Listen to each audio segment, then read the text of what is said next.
thank you so much for inviting me, and thank you all for coming tonight. It's really a pleasure to be here, and it's really nice to do a gig like this at home. So thanks for coming. I thought what I'd do this evening is just talk a little bit about the book, about the narrative arc of the book, what the argument in the book is, without giving the whole thing away, so you'll still buy it and read it, and then do a little reading from the conclusion. So, yeah, okay. Do I need the mic? Okay.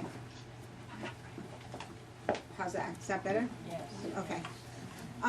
So as the title of the book says, Merchants of Doubt, How a Handful of Scientists Obscured the Truth on Issues from Tobacco Smoke to Global Warming. The book is a story about a handful of scientists and how they created a doubt campaign and then how it grew. So it's sort of my 30 years in a doubt-mongering campaign and how they grew. And the book really began here in San Diego with research I was doing in the history of oceanography, where I was studying the transition that oceanographers had gone through in the 1970s away from Navy-funded oceanographic research and into becoming more interested in environmental problems. And in doing this research, I learned a couple of things. One thing I learned was that scientists understood the problem of global warming much earlier than I had ever known, and I was a historian of science, and clearly much earlier than most people knew. And also that there really was a consensus on the reality of global warming and its human causes already in the early 1990s. And I think most people really didn't know that, or if they had known it at the time, they'd forgotten it. People forgot that our first President Bush signed the UN Framework Convention on Climate Change and pledged to take action against global warming. He pledged to bring the White House effect to bear on the greenhouse effect, that is to say, to use the power of the presidency. But somehow that had all become kind of lost in memory. And meanwhile, the press were presenting global warming as a huge raging debate. And so I wrote a paper about the scientific consensus. It got published in Science. It got picked up by Al Gore and cited in his movie, An Inconvenient Truth. And then I started getting hate mail. And so that was really weird. And this was not a setup. But this is incredibly great that you have these books on your shelf, because I got hate mail. So over here we have Newt Gingrich, To Save America, Stopping Obama's Secular Socialist Machine. And I got hate mail from people accusing me of being part of this secular socialist machine that I didn't even know existed. In fact, I got accused by Senator James Inhofe of Oklahoma of being part of the liberal conspiracy to bring down free enterprise and global capitalism, to which I responded, liberals should be so organized. And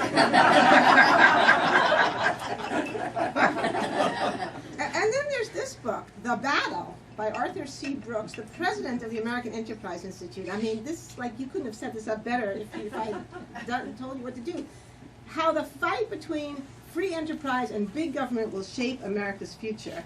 Well, this really is the subtext of my book, because the American Enterprise Institute, along with a host of other think tanks in Washington with names like that, the Competitive Enterprise Institute, the Heritage Foundation, the Cato Institute, the Heartland Institute, and several more, and above all, the one that we study most closely in this book, the George C. Marshall Institute, are all think tanks committed to exactly this, the fight between what they call free enterprise, although I would argue that it isn't really free, it's free for some people and not others, and what they consider to be the threat of big government.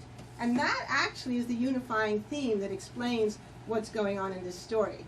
So in the book, we track the story of three physicists, three very famous, prominent physicists, one of whom was right here in San Diego, Bill Nierenberg, the director of the Scripps Institution of Oceanography, Frederick Seitz, who had been the president of the U.S. National Academy of Sciences in the 1960s, and Robert Jastrow, a very famous, prominent astrophysicist who had written many popular books on the space program in the 1960s and 70s. All three were Cold Warriors. All three had worked on weapons and rocketry programs in the Cold War. And they came together in the early 1980s to defend Ronald Reagan's Strategic Defense Initiative. And they felt most scientists in the early 1980s opposed SDI, or so-called Star Wars. And 6,500 academic scientists and engineers signed a petition against the program and pledging not to take funds for research on Star Wars.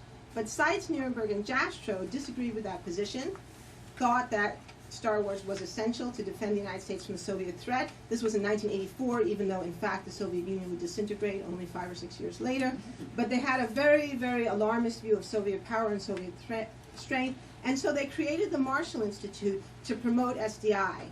And one of the strategies that they used was to claim that they deserved equal time for their views against the 6,500 who opposed it. And so they used this idea of equal time to pressure the media to give them time on television, in the radio, or space in print media to have their views balanced against the views of the 6,500 scientists who felt otherwise. So you have the spectrum of three guys, just three people, 6,500, and yet the media presenting it as if it's kind of an equal and opposite debate. Now, why would the media do that? Well, one of the things that they would do is that they would demand equal time. If they saw an article that seemed to not give equal time for their views, they would call up the editors, they would write letters, they would complain, and if editors didn't give them time and space, they would threaten to sue them under the fairness doctrine. So a very aggressive, a kind of threatening and intimidating campaign. And that's what they did throughout the early and mid-1980s. Now, in 1989, the Cold War ended, and we found out that the Soviet Union was in fact much weaker than the hawks had argued all those years. The Soviet Union disintegrated, and all of these three scientists were all fairly old at this time. I don't want to insult mature people. They were mature.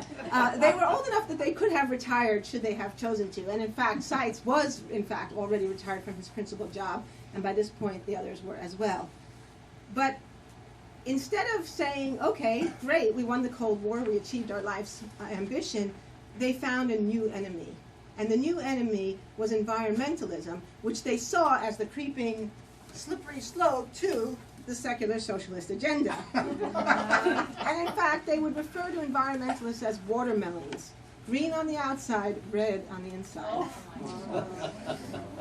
And in fact, one of the clues to this, among some of the emails that I got, I was accused of being a Stalinist. And I thought, wow, how do we equate an academic historian of science, with a man who purged 35 million of his own citizens? It takes a kind of interesting mindset to think that somehow those two things are related. But in any event, so this is the story that we pursued. And so we worked on the book for 5 years. And what we found was that when they began to attack environmentalists, they didn't just attack environmentalists, say, in the Sierra Club or the National Resources Defense Council. They started attacking environmental science. And they did this because they realized one very important thing. If you can persuade people that the science of an issue is unsettled, then most people will say, and polls show this, most people will say, well, if the science is unsettled, then it's too soon to have government action on the issue. And that's fair enough, and I would agree with that. If the science of global warming were truly unsettled, then we might agree that it was premature to take government action to do something about it. But the fact is the science of global warming has been settled since the 1990s. The science of acid rain has been settled since the 1970s. The science of DDT had been settled since the 1960s. So in all of these cases, we had science that had been settled and established by scientific experts for decades. But what they did was to systematically try to undermine that science. And to do it in a very specific way, which was to say, not to say that it was wrong or incorrect or false, but simply to say, we just don't know. There's still a lot of uncertainties. There are a lot of things. The climate system is very, very complicated. There are lots of sources of acidity in the atmosphere. Some lakes are naturally acidic.